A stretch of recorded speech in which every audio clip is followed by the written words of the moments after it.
আপনারা জানেন হচ্ছে শীতকালে আসলে আমাদের দেশে বেশ কিছু শৈত্যপ্রবাহ হয়ে থাকে।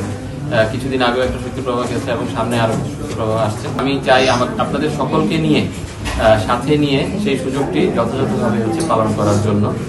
তার মধ্যেই একটি কাজ আমি করতে চেয়েছি, যে হচ্ছে যেন আমার পৌরসভার কোনো ভাই বা বোন যেন শীতে কষ্ট না পায়।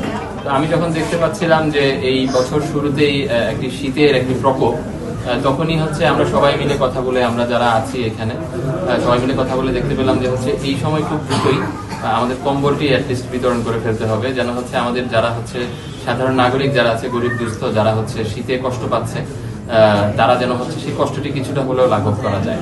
তো সেই দিক থেকেই আমাদের আজকের এই সূচনা।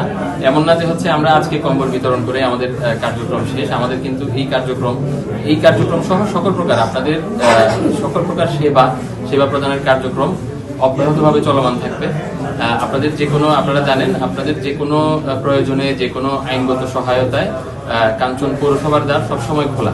আমি আপনাদের ভাইয়ের মতোই হচ্ছে সবসময় পাশে থাকতে চাই এবং হচ্ছে ভাইয়ের মতোই আপনাদের সেবা করে যেতে চাই। সরকার আমাকে বসিয়েছে সেবা প্রদানকারী হিসেবে, আমি সেবা প্রদানকারী পাশাপাশি আমি ভাই হিসেবে কার্যক্রম পরিচালনা করতে চাই।